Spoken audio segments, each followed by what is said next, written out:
नमस्कार मित्रांनो, ठरलं तर मग या मालिकेच्या आजच्या भागामध्ये आपल्याला पाहायला मिळणार आहे की प्रियाची वेगळीच नाटक सुरू झालेली आहेत. अश्विन आणि प्रिया दोघेही गाडीतून निघालेले आहेत आणि मग प्रिया मळमळते असं नाटक करते तेव्हा अश्विन जाऊन गाडीतून पाण्याची बॉटल घेऊन येत असतो. तेवढ्यात मागून एक दुसरी गाडी येते आणि अश्विनला ती उडवते. अक्षरशः अश्विन तिथे कोसळलेला असतो आणि मग प्रिया अश्विनला घरी घेऊन येते आत आहे. त्याचबरोबर प्रियाच्या पाठोपाठ महितही आलेला असतो आणि प्रिया ओरडायला सुरुवात करते. मग कल्पना याचबरोबर सगळेजण तिथे धावत येतात. प्रिया सांगत असते की अश्विनचा अपघात झालेला आहे आणि अश्विनला गाडीने उडवलेला आहे या माणसाने असं म्हणत महितला ती घेऊन आलेली असते. अर्जुन सायली आता बाहेर आलेले असतात. अर्जुनला मात्र खूप राग येतो. कल्पना चिडलेली असते आणि कल्पना म्हणत असते मागच्या वेळेसही तू तेच केलेला आहे. माझ्या नव्याला तू जेलमध्ये पाठवलेला आहे आणि आता माझ्या मुलाच्या जीवावर उठलेला आहेस. तेव्हा अर्जुन इकडे म्हणत असतो की आता सोडणार नाही तुला, कारण काहीही झालं तरीही तू माझ्या भावाच्या जीवावर उठलेला आहे. आणि त्याचबरोबर कल्पना त्याला म्हणत असते की तुला अर्जुनपर्यंत पोहोचता आलं नाही म्हणून तू ही सगळी नाटकं चालू केलेली आहेत. या भाषेमध्ये कल्पना बोलत असते तेव्हा अर्जुन मात्र चिडलेला असतो आणि अर्जुन धावत पुढे जातो आणि अर्जुन म्हणू लागतो की आता सोडणार नाही आणि अर्जुनने महितची कॉलर पकडलेली आहे. अर्जुन मात्र भयानक असा चिडलेला आहे आणि त्याचबरोबर अर्जुनने महितला दम दिलेला आहे. महितला सांगत आहे की काही झालं तरीही ही सगळी काय नाटकं तुझी चाललेली आहेत नाही बंद करायचे आहेत, कारण तुझ्यामुळे माझ्या फॅमिलीला थोडासा जरी त्रास झाला तरी मी सोडणार नाही, एवढं लक्षात ठेवायचं आहे. या भाषेत अर्जुन बोलत आहे आणि माझ्या घरातल्या कुठल्याही माणसाला त्रास झाला तर गाठ माझ्याशी आहे हेही अर्जुनने ठणकावून सांगितलेला आहे. तर प्रेक्षकांनो, आजच्या भागाला आपण सुरुवात करूया. प्रियाच नक्की कशी वाट लागलेली आहे. लीगल नोटीस दिल्यावर अर्जुन सायलीचा गोड रोमांस आपल्याला पाहायला मिळणार आहे. त्यासाठी हा व्हिडिओ शेवटपर्यंत पहा. त्याचबरोबर चॅनलवर नवीन असाल तर चॅनलला सबस्क्राईब करा, व्हिडिओला लाईक करा. इकडे अर्जुन आता हेड मसाज सायलीला देत असतो.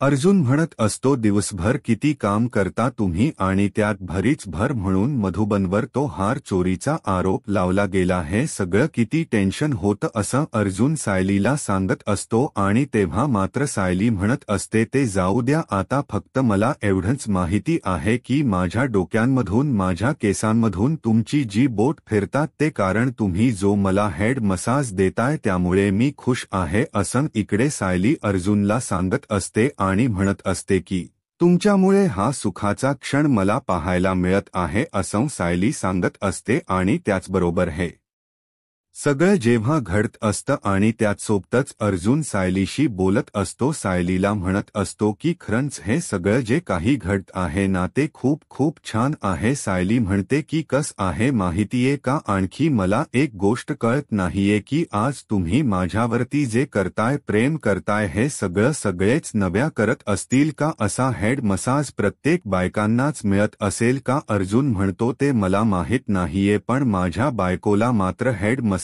द्यायचं काम मी करणार आहे, कारण तिला तो आनंद झाला पाहिजे. आणि त्यानंतर सायली म्हणते चालेल, ठीक आहे, बस झाला आता.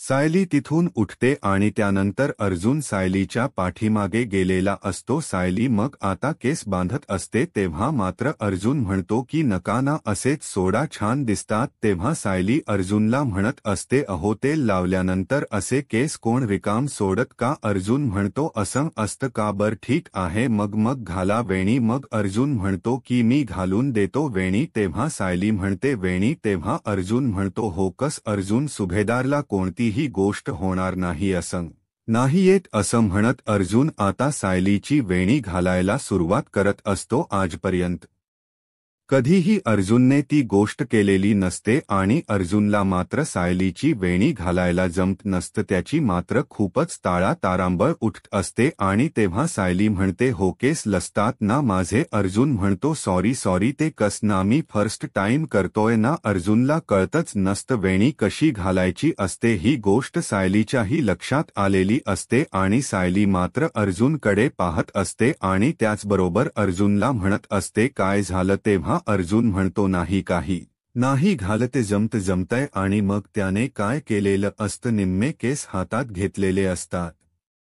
आणि त्याची फक्त गुंडाळी केलेली असते आणि तो ठेवत असतो. तेव्हा सायलीच्या लक्षात येतं. मग सायली आता दाखवू लागते आणि केसांचे 3 भाग करते आणि अर्जुनला दाखवायला सुरुवात करते, हे बघा, हे अशा पद्धतीने आहे, हे अशा पद्धतीने करायचं आहे असं सायली सांगत असते. आणि त्यासोबतच इकडे पाहायला मिळतं की जेव्हा या सर्व गोष्टी घडत असतात तेव्हा मात्र इकडे अर्जुन आणि त्याचबरोबर सायली यांचा खूप छान असा रोमांस सुरू झालेला असतो आणि अर्जुन हा जो आहे तो भयानक असा चिडलेला असतो आणि अर्जुन इकडे सायलीच्या केसांची छान अशी वेणी घालून देत असतो आणि तिला म्हणत असतो की हे बघा, हे अशा पद्धतीने होणार आहे असं म्हणत वेणी घालायला सुरुवात केलेली असते. त्यानंतर अर्जुन सायलीला छान अशी वेणी घालून देतो आणि तिला म्हणतो की हे बघा, हे अशा पद्धतीन आहे असं म्हणत सायलीच्या केसांची वेणी घालून दिलेली आहे. सायली मात्र हसत असते. तिला खूप छान वाटत असतं कारण अर्जुन सुभेदार हा स्वतःच्या हाताने सायलीच्या केसांची आज वेणी घालून देत आहे. या गोष्टीचा आनंद तिला झालेला असतो आणि सायली खुश असते. अर्जुनने फायनली वेणी घातलेली असते आणि त्यासोबतच अर्जुन म्हणत असतो की काहीही झालं तरीही ही एक महत्त्वाची गोष्ट आहे आणि ती म्हणजे की खरंच तुमच्याबरोबर ना खूप छान वाटतं असं अर्जुन तिला सांगत असतो. यानंतर इकडे पाहायला मिळतं की जेव्हा अर्जुन सायलीची वेणी घालून देतो त्यानंतर सायली म्हणते, ठीक आहे. अर्जुन म्हणतो, मी जाऊ आता माझं काम करायला. तेव्हा सायली म्हणते की हो चालेल असं म्हणत सायलीने अर्जुनला त्याचं काम करायला जायला सांगितलेलं असतं. सायली ही खुश झालेली असते आणि अर्जुनही खुश झालेला असतो. सायली म्हणत असते, खरंच आज जर तुम्ही हेड मसाज दिला ना त्यामुळे मला खूपच छान वाटत आहे असं सायली अर्जुनला सांगत असते आणि अर्जुनने घातलेली जी वेणी आहे ते हातात घेऊन त्याच्याकडे 4-4 वेळा पाहत असते. इकडे पाहायला मिळतं की नागराज हा महिप्तला घेऊन आलेला असतो आणि महिप्तला म्हणत असतो की काय रे, हे काय चाललेलं असते तुझं असं म्हणत महिप्तशी तो बोलत असतो. त्याचबरोबर इकडे महिप्त आणि नागराज दोघेही आलेले असतात आणि तेवढ्यातच महिप्तला फोन आलेला असतो. नागराज म्हणतो, बोल, तुझ्या चिचुंदरीचा फोन आलेला आहे आणि हे सगळं त्यांचं बोलणं सुरू झालेलं असतं. तेव्हा मात्र इकडे नागराज आता तो फोन घेतो आणि म्हणतो, बोल चिचुंदरे, काय काम आहे तुझं. तेव्हा प्रिया म्हणत असते की मी तुम्हाला अलर्ट करायला फोन केलेला आहे. नक्कीच त्यांच्या हाती असं काहीतरी लागलेलं आहे की ज्यामुळे ते इतके खुश आहेत. तेव्हा नागराज म्हणतो की तुला ना दुसरं काही सांगताच येत नाहीये, तू फक्त अशाच फालतू गोष्टी सांगत जा आणि त्याच गोष्टी सांगणं तुला जमत असतं. हे सगळं इकडे नागराज बोलत असतो. तेव्हा मात्र प्रिया म्हणत असते, म्हणजे मी काय केलेल, मी कसल्या फालतू गोष्टी सांगितलेल्या आहेत असं प्रिया बोलत असते. तेव्हा नागराज म्हणत असतो, तू फक्त ना मला हे सांगायला फोन करायचा, बाकी कुठल्याही गोष्टी सांगायला मला फोन करायचा नाही असं नागराज बोलत असतो. आणि तेव्हा मात्र प्रिया म्हणत असते, म्हणजे तुम्हाला काय म्हणायचं. तेव्हा म्हणतो की अर्जुन तोंडावर आपटला, अर्जुनचा प्लॅन फेल झाला आहे. जर सगळं तू मला सांगायला फोन करणार अशील तरच मला फोन करायचा. आणि त्याचबरोबर हे सगळं जेव्हा घडत असतं तेव्हा इकडे अर्जुन जो आहे तो बोलत बसलेला असतो आणि प्रिया मात्र इकडे तिची नाटक चाललेली असतात. ती महिप्तला सांगत असते आणि महिप्तला म्हणत असते. तेव्हा महिप्त म्हणत असतो की फोन ठेव, तसे तुझ्याकडून दुसरी कोणती अपेक्षा होणं शक्यच नाही आणि याच गोष्टी तुझ्याकडून घडू शकतात. हे सगळं महिप्त बोलत असतो आणि महिप्त सांगत असतो. त्यासोबतच आपल्याला पाहायला मिळतं की इकडे महिप्त फोनवर बोलत तसाच झोपी जातो आणि तिला म्हणतो की तुझे जे 2 हात आहेत ना ते पण मी आता शिल्लक ठेवणार नाही, एवढं लक्षात ठेवायच आहे, कारण तू कोणत्या थराला जाऊ शकते ना हे मला चांगलंच माहिती आहे, असं म्हणत महिप्त हा प्रियाला धमकावत असतो आणि प्रियाला सांगत असतो की इथून पुढे जर चांगलं काय सांगायचं असेल तरच मला फोन करायचा आहे, अन्यथा मला फोन करायचा नाही. हे सगळं महिप्तच बोलणं चाललेलं असतं. प्रिया मात्र म्हणत असे की मी तुम्हाला सल्ला देत आहे, तेव्हा तो म्हणतो की मला सल्ला द्यायचा नाही, एवढे लक्षात ठेव, काहीही झालं तरीही मला सल्ला द्यायची अजिबात गरज नाही. हे सगळं प्रियाला तो सांगत आहे आणि मग इकडे नागराज महिप्तला म्हणतो काय हे एका दमात एवढ्या धमक्या दिलेल्या आहेत तू महिप्त, कळते का तुला हे सगळं तो बोलत असतो. तेव्हा इकडे महिप्त म्हणतो की जमत मला ते, आणि त्याचबरोबर इकडे पाहायला मिळतं की महिप्त म्हणतो की जमत मला ते. त्यानंतर इकडे पाहायला मिळतं की कल्पना आणि त्याचबरोबर प्रताप बोलत असतात. कल्पना म्हणत असते की बर झालं प्रतिमा आणि रविराज भाऊजी आले, खरंच खूप बरं वाटलेलं आहे. हे सगळं बोलणं चाललेलं असतं आणि त्यासोबतच प्रताप म्हणत असतो की हो, तसे हल्ली आपल्या घरात असे एकत्र बसून बोलणं वगैरे ह्या गोष्टी होतच नाहीयेत ना, आज बरं वाटलेलं आहे. त्यानंतर इकडे कल्पना म्हणत असे की तन्वी आल्यापासून तिला तर त्रासच आहे आणि त्या मधुभाऊंनी हार चोरला ही गोष्ट ना मला सहनच होत नाहीये. तेव्हा प्रताप म्हणतो की हे बघ कल्पना, तू चुकतेस, मधुभाऊंनी हार चोरण शक्यच नाही, ते आपल्या घरात वावरतानाही किती हे करत असतात, कारण आपल्याला कोणाला त्रास होणार नाही याची काळजी घेत असतात आणि तू सरळ आरोप करते. तेव्हा कल्पना म्हणते की तुम्हाला एवढा त्यांचा का पुळका आहे, कारण हार तर त्यांच्या बॅगेत सापडलेला आहे, त्यांच्या रूममध्ये सापडलेला आहे आणि तरीही तुम्हाला त्यांचाच पुळका येतोय. तेव्हा मात्र प्रताप म्हणतो की हे बघ, मला त्यांचा पुळका वगैरे येत नाही, पण एक गोष्ट लक्षात ठेव, हार त्यांच्या रूममध्ये सापडला याचा अर्थ हार त्यांनी चोरलाय असा होत नाही. तेव्हा मात्र कल्पना म्हणत असे म्हणजे, तेव्हा तो म्हणतो की त्यांनी कपाटातून हार घेताना तू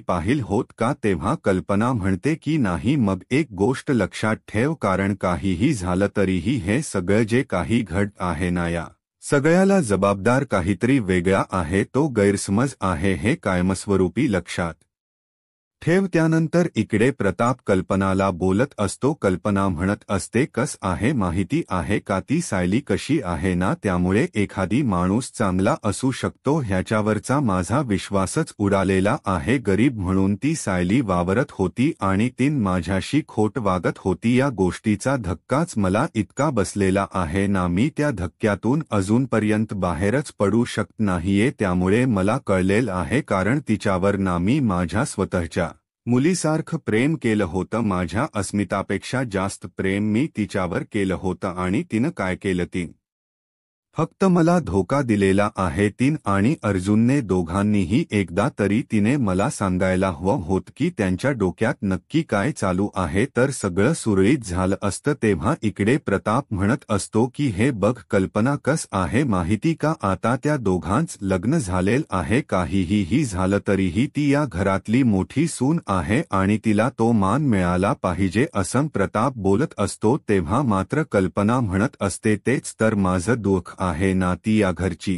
मोठी सून आहे आणि त्यासाठी मला तिला सहन करावं लागत आहे. हे सगळं कल्पना बोलत असते. प्रताप म्हणत असतो की हे बघ, अजूनही तुझा तिच्यावरचा राग गेलेला नाही. तेव्हा कल्पना म्हणत असते कसं माहिती आहे का, जवळच्या माणसाने विश्वासघात केलाय आणि त्या जखम आहेत, एवढ्या सहजासहजी जाणार नाहीत त्या, असं कल्पना बोलत असते. आणि त्यासोबतच इकडे आपल्याला पाहायला मिळतं की जेव्हा या सर्व गोष्टी घडत असतात तेव्हा मात्र कल्पनाला खूप वाईट वाटलेलं असतं. तिचं असं म्हणणं असतं की काहीही झालं तरीही हे सगळं जे काही घडले आहे या सगळ्याला जबाबदार ती आहे आणि तिच्यामुळे या सर्व गोष्टी घडलेल्या आहेत आणि एवढा राग माझा सहजासहजी जाणार नाही म्हणजे कल्पनाच्या मनात जो राग आहे ना तो सगळा राग बाहेर निघत असतो. सायलीने विश्वासघात केलाय. सायली माझ्याशी चुकीच वागलेली आहे. प्रताप तिला समजवण्याचा प्रयत्न करत आहे पण कल्पनाला मात्र समजूनच घ्यायचं नाही. तिच्या डोक्यात फक्त एवढंच सुरू आहे की काहीही झालं तरी सायली चुकीची आहे आणि सायलीन चूक केलेली आहे आणि म्हणून ती सायलीला फक्त आणि फक्त दोषच देत असते. त्यानंतर आपल्याला पाहायला मिळतं की कल्पना म्हणत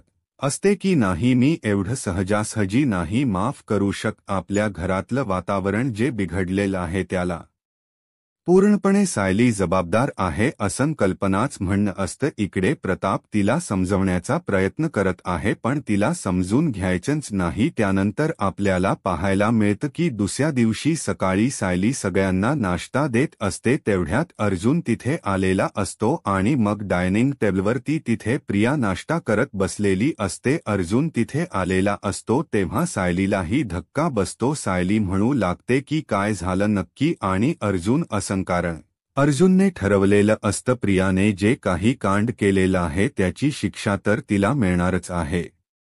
मधुभाऊंच्या विरोधात तिने जे काही कारस्थान केलेलं होतं त्याची शिक्षा तर तिला मिळणारच आहे. हे सगळं अर्जुनने ठरवलेलं असतं. अर्जुन तिथे येतो आणि प्रियाला म्हणतो की अग तन्वी कसं माहिती आहे का तू लग्न केलंस आमच्यापासून लपून लग्न केलंस बरोबर आहे पण तुला ना वेडिंग गिफ्ट द्यायचं राहिलेलं आहे ते देण्यासाठी मी आलेलो आहे असं म्हणत अर्जुन तिला लग्नाच गिफ्ट द्यायला आलेलो असतो आणि ते लग्नाच गिफ्ट तिला देत असतो. तेव्हा मात्र अर्जुन तिला जे गिफ्ट द्यायला आलेला आहे ते पाहून सगळ्यांना धक्का बसलेला असतो. सगळेजण पाहत असतात. सगळेजण म्हणत असतात की हे काय आहे. अर्जुनने मात्र तिथे गिफ्ट दिलेलं असतं आणि तो म्हणत असतो उघडून तरी बघाणी एन्व्हल्प दिलेलं असतं त्याच्यावरती अश्विन प्रिया अशी दोघांची नाव असतात आणि प्रिया मात्र ते पाहतच राहते. प्रियाच्या हातात ते गिफ्ट पडलेलं असतं. प्रिया धक्का बसल्यासारखा पाहत असते कारण धक्का तर सगळ्यांनाच बसणार असतो. अर्जुन असं काहीतरी गिफ्ट देईल हा विचार स्वप्नातही यांनी केलेला नव्हता कारण अर्जुन असं करेल तेव्हा अर्जुन म्हणतो अगं तन्वी गिफ्ट घेणार नाहीयेस का तुझा मोठा दीर तुला गिफ्ट देतोय घे ना. अर्जुनचा जो टॉन्ट असतो तो इतका भारी असतो ना खरंच पाहतच राहावं वाटतं. प्रियाला मात्र कळलेलं असतं की नक्कीच काहीतरी आहे आणि मग प्रिया ते गिफ्ट घेते म्हणजे ते एन्व्हल्प घेते आणि ते उघडून बघते. तिला ना 440 व्होल्टचा धक्का बसतो कारण तिला कळायचं बंद झालेलं असतं की हे सगळं काय आहे म्हणजे हे कसं घडू शकतं आपल्या बाबतीत असं कसं काय झालं हा प्रश्न हे सगळं बोलणं सुरू झालेलं असतं आणि प्रियाची मात्र नाटकं तिथेच थांबलेली असतात. तेव्हा प्रताप म्हणतो काय आहे नक्की कळेल का आम्हाला तरी. तेव्हा प्रिया म्हणते की आत्ताच तू मला बोलला ना की तुला मोठा दीर म्हणून गिफ्ट देतोय मग आता हे सगळं काय आहे म्हणजे तू मला लीगल नोटीस पाठवली आणीस वतःच्या घरातल्या माणसांशी असं कोण वागत. तेव्हा अर्जुन म्हणतो म्हणजे मी काय चुकीचं केलेलं आहे. तेव्हा इकडे प्रताप म्हणू लागतो की नक्की काय चाललंय. अर्जुन आणि प्रताप अर्जुनला बोलत असतो. अर्जुनला मात्र कळायचं बंद झालेलं असतं की हे सगळं काय घडतंय. अर्जुनला तर माहिती आहे की त्याने केवढा मोठा गोंधळ घातलेला आहे आणि प्रियाची वाट लावलेली आहे. अर्जुनने आता सर्वांपुढे मोठा स्फोट केलेला आहे कारण त्याने प्रियाला लीगल नोटीस दिलेली आहे. प्रिया तर पुरती घाबरून गेलेली आहे. आता पुन्हा एकदा सगळं स्टेटमेंट द्यावं लागणार आणि आपण पुन्हा एकदा यामध्ये अडकून बसणार. अर्जुन आपल्याला सोडणार नाही ही गोष्ट तिला माहिती आहे. कल्पना पूर्णाजी आणि विशेषतः अश्विन यांना मोठा धक्का बसलेला आहे कारण प्रियाला जे नको आहे तेच आता झालेला आहे. तेव्हा अर्जुन सांगतोय ही लीगल नोटीस आहे आणि माझ्या ऑफिसमध्ये येऊन तुला पुन्हा एकदा स्टेटमेंट द्यावे लागणार आहे आणि त्या दिवशी जे काय झाले ते सगळं मला खरं सांगावं लागणार आहे. आता तुझ्या आणि मधुभाऊंच्या स्टेटमेंट मधील जी काही तफावत आहे ना ती तफावतच खरा गुन्हेगार शोधून काढणार आहे. लग्नाच्या तुला खूप खूप शुभेच्छा असं म्हणून अर्जुनने आता प्रियाच्या समोर हात केलेला आहे. हे माझ्याकडून तुला गिफ्ट आहे असं समज असा टोमणा देखील त्याने मारलेला आहे. पण तो काय प्रिया काय त्याच्या हातात हात देत नाही. तेव्हा तो हात पाठीमागे घेतो आणि म्हणतो ठीक आहे तुला जे करायचं ते कर पण लीगल नोटीसला तुला उत्तर तर द्यावंच लागणार आहे. तुला येऊन स्टेटमेंट द्यावंच लागणार आहे. प्रिया आता पूर्ती घाबरून गेलेली आहे. प्रिया आता त्यांच्यावर पलटवार करायचा प्रयत्न करते. प्रिया म्हणते हे सगळं तुम्ही त्या दिवशी मी मधुभाऊंचा हार मी चोरलेला पाहिला आणि त्यामुळे हे सगळं करताय ना तुम्ही खूप वाईट करताय असं प्रिया सांगते. तेव्हा सायली तिला सांगते की तुला काय आम्ही तुझ्यासारखी बालिश बुद्धी वाटतो का? मधुभाऊंची चोरी तू पकडली असं तुला वाटतं? खरं तर त्यांनी चोरी केलेलीच नव्हती पण तू जे काही केलेस त्यामुळे आम्ही हे करतोय असं वाटतं का? ही सगळी केसची गरज आहे म्हणून चाललेलं आहे. तुझा बदला घेण्याची आमची अजिबात इच्छा नाहीये आणि आम्ही तुझ्यासारखं अजिबात करत नाही. तेव्हा अर्जुन देखील तिला म्हणू लागतो की ऐक सायलीचा यामध्ये काहीही संबंध नाहीये. वकील मी आहे. मला या केसमध्ये तुझं स्टेटमेंट पुन्हा एकदा पाहिजे आहे म्हणून हे सगळं मी करतोय. त्यामुळे तू तुझा बालिशपणा बंद कर आता. सायली तिच्या चेहऱ्यावर देखील स्मितास आलेल असतं कारण त्यांनी प्रियाला अगदी बरोबर कोंडीमध्ये पकडलेल असतं. प्रियाला देखील ही गोष्ट आता समजली आहे. अर्जुन आपल्याला यातून सोडणार नाही. आपल्यालाच काहीतरी करावं लागणार आहे. तेव्हा प्रिया उभी राहते आणि आता मुद्दाम विचार करते काहीतरी ड्रामा करणं गरजेचं आहे. आता जर का ड्रामा केला नाही तर खूप वाईट होणार आहे. हा अर्जुन आपल्याला सोडणार नाहीये आणि प्रिया बोलू लागते की या घरामध्ये मला सुखच लागणार नाही असं दिसतंय. तर अश्विन देखील तिच्या बाजूने बोलू लागतो आणि म्हणतो अरे काय चाललंय तुमचं? ती लग्न करून आली आहे तेव्हापासून तुम्ही तिला सुखच लागू देत नाहीत. पूर्णाजी देखील तिच्याच बाजू असते. पूर्णाजी देखील अर्जुनला म्हणते खरंच अर्जुन तू ना नुसता बदला घ्यायला लागलायस. ती ह्या घरात आल्याचा कशासाठी असं करतोस रे तू? अरे लग्न केल तर राहू दे ना त्यांना सुखासुखी. जरासं कल्पना देखील त्यांच्याच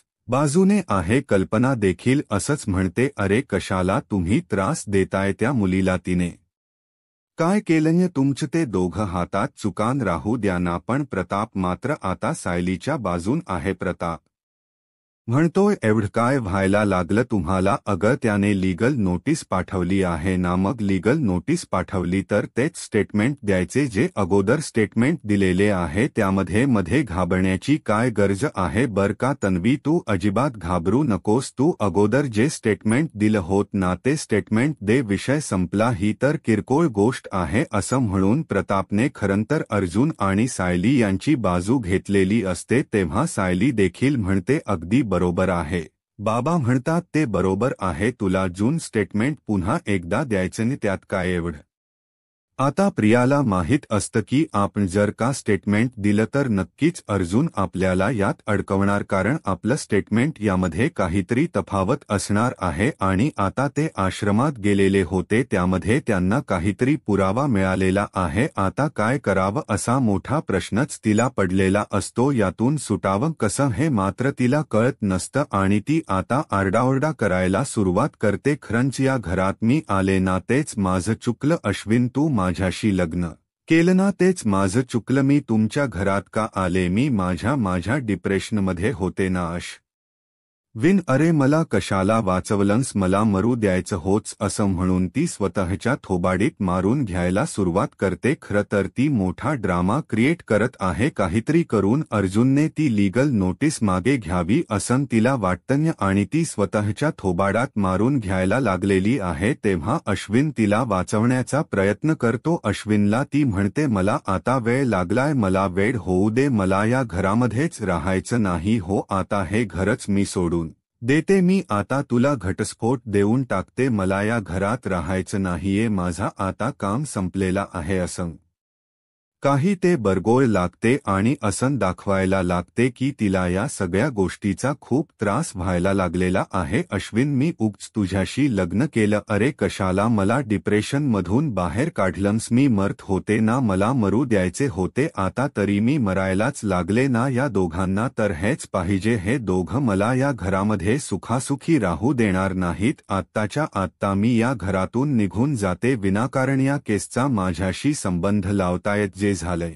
पाठीमागे होऊन गेले तेच स्टेटमेंट मी दिलेले. हे सगळं असताना पुन्हा एकदा तीच गोष्ट माझ्यापुढे उभी केली जाते. अरे का असं छळायला लागलेत हे दोघं? असं म्हणून ती मोठा करत आहे प्रतापला. मात्र तीच हे वागणं अजिबात पटलेल नाही. प्रताप म्हणतोय, हे बघ तन्वी, तू जरा जास्तच टेन्शन घेतलेलं आहे. एवढं टेन्शन घ्यायची गरज नाहीये. जे काय झालं ना त्याची तुला फक्त उत्तर द्यायचे आहेत. आणि इकडे पूर्णाजी देखील तिला सांगत असते की खरंच तू जरा जास्त टेन्शन घेतलेस तन्वी, नको असा विचार करू. आता तन्वी म्हणजेच प्रियाच्या लक्षात आलंय की प्रताप काही आपल्या बाजूने अजिबात बोलणार नाहीये. तेव्हा ती एकदम चक्कर आल्यासारखं करते आणि लगेच सर्वजण तिला धावत पळत धरायला लागतात आणि खुर्चीवर बसते. तिला पाणी देखील पाजण्यात येतं. अश्विन म्हणतो, खरंच तुझी परिस्थिती ना आता गंभीर झालेली आहे प्रिया, तू अजिबात मनावर घेऊ नको. कोणत्या गोष्टी तुला सांगितलं ना या दोघांच तर अजिबात मनावर घेऊ नको. खरं तर प्रियाला असं वाटत असतं की आता सर्वजण अर्जुन आणि सायलीला सांगतील की ही लीगल नोटीस तू पाठीमागे घे. पण अर्जुन मात्र या गोष्टीवर ठाम आहे की तुला उत्तर द्यावंच लागणार आहे.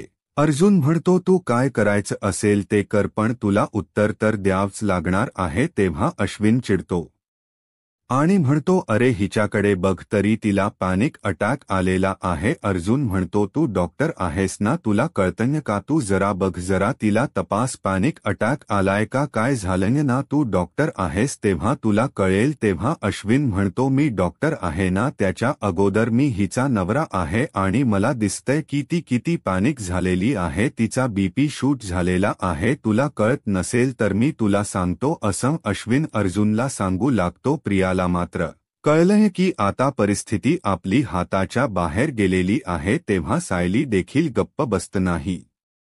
सायली म्हणते, प्रिया तुला जितकी नाटक करायचे आहेत ना ती करून घे. हे तुझं नेहमीच आहे. तुझ्यावर काय आलं की लगेच तुला चक्कर येते. पण आता तुला लीगल नोटीसला उत्तर द्यावंच लागणार आहे. कल्पना देखील आवाक झाली आहे कारण सायलीला देखील प्रियाविषयी काहीच वाटलेलं नाहीये. प्रियाला एवढी चक्कर जरी आली तरी सायलीने सांगितले की तुला आता त्याचं उत्तर द्यावंच लागणार आहे. तेव्हा अश्विन तिच्या हाताला धरतो आणि म्हणतो, तू असं कर ब्र, चल आपल्या रूममध्ये ये. तू जरा शांतपणे झोप आणि आराम कर. यांना आता आपण अजिबात उत्तर द्यायचं नाहीये. जे काय असेल ते आपण नंतर बघूया. आता तुझी तब्येत खूप खराब झाली आहे, तू रूममध्ये चल. असं म्हणून अश्विन आता तिला रूममध्ये घेऊन चाललेला असतो. तेव्हा कल्पना देखील म्हणते की मी देखील तुझ्याबरोबर येते. मला तुझ्या तब्येतीची खूपच काळजी वाटायला लागलेली आहे. आता प्रियाला घेऊन ते त्याच्या रूममध्ये गेलेले असतात. प्रियाला झोपवलेलं असतं आणि अश्विन म्हणत असतो, प्रिया तू अजिबात टेन्शन घेऊ नको. हे बघ, ह्या गोष्टी होणार आहेत. असं गृहीत धरायचं. त्याच्या लीगल नोटीसला उत्तर द्यावं लागलं ना, द्यायचं मी आहे तुझ्याबरोबर. तू काहीच काळजी करू नको. तर कल्पना देखील तिला तसंच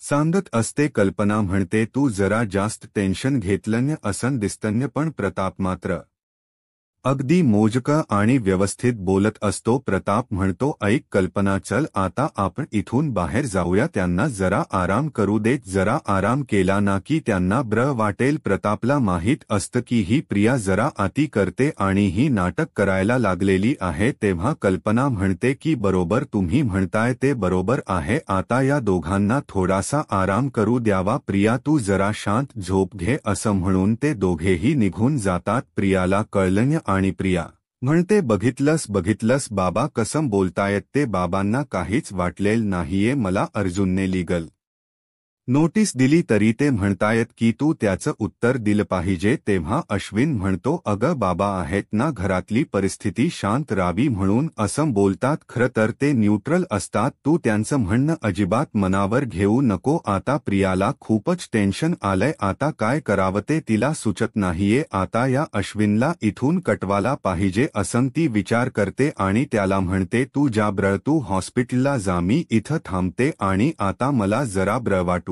लागलेला आहे. तेव्हा अश्विन देखील तीच ऐकतो आणि म्हणतो की ठीक आहे, आता मी जातोय, पण स्वतःची काळजी घे. तो बाहेर गेला का नाही तोपर्यंत तिने मोबाईल काढलेला आहे आणि तिने रविराजला फोन केलेला आहे. रविराजला फोन करून तिने सर्व काही सांगितलेलं असतं. इकडे अर्जुन, सायली आणि चैतन्य त्या केसबद्दलच बोलत असतात. तेवढ्यात रविराजचा फोन आलेला आहे अर्जुनला आणि रविराज अर्जुनला सांगतोय की मी प्रिया सुभेदारचा वकील बोलतोय. तेव्हाच अर्जुनला कळतं की नक्कीच प्रियान फोन करून त्याला काय काय सांगितलेलं आहे आणि तो सांगतो की माझी प्रिया तुझ्या लीगल नोटीसला उत्तर देणार नाही कारण तिची तब्येत खराब आहे. फोन ठेवला जातो तेव्हा अर्जुन म्हणतो, हे सगळं असं होणार आहे मला माहीत होतं. आता तिला कोर्टातच काय बोलायचं ते बोलतो. उद्याच्या भागामध्ये आपल्याला पाहायला मिळतं की प्रियाची नाटक अजून चालूच आहेत. ती उलट्या आल्यासारखं करत आहे आणि अश्वंत तिला दवाखान्यामध्ये घेऊन जाण्याचा प्रयत्न करतोय आणि तेवढ्यात पलीकडून भरधाव वेगाने महिपची गाडी येते आणि महिपच्या गाडीमुळे अश्विनचा अपघात झालेला आपल्याला पाहायला मिळतोय. अपघात झालेला अश्विन हा रस्त्यावर पडतो तेव्हा प्रिया त्याला उचलते आणि त्याला घरात घेऊन येते. महिप्त देखील त्यांच्याबरोबर आलेला असतो आणि महिप्त म्हणतो की अहो, माझ्या गाडी डीमुळे चुकून असं झालेलं आहे. तेव्हा अर्जुन येतो आणि म्हणतो, या अगोदर देखील तो असंच केलेलं आहे, लक्षात ठेव, तो माझा भाऊ आहे. माझ्या भावाच्या केसाला जरी धक्का लागला, त्याला काय जर का झालं ना मपत, तर हा अर्जुन तुझे उभे चिरून तुकडे करून टाकेल, अशी धमकीच अर्जुनने त्याला दिलेली आहे. अशाच मालिकेच्या अपडेटसाठी आत्ताच माझा महाराष्ट्र या यूट्यूब चॅनलला सबस्क्राईब करा. धन्यवाद.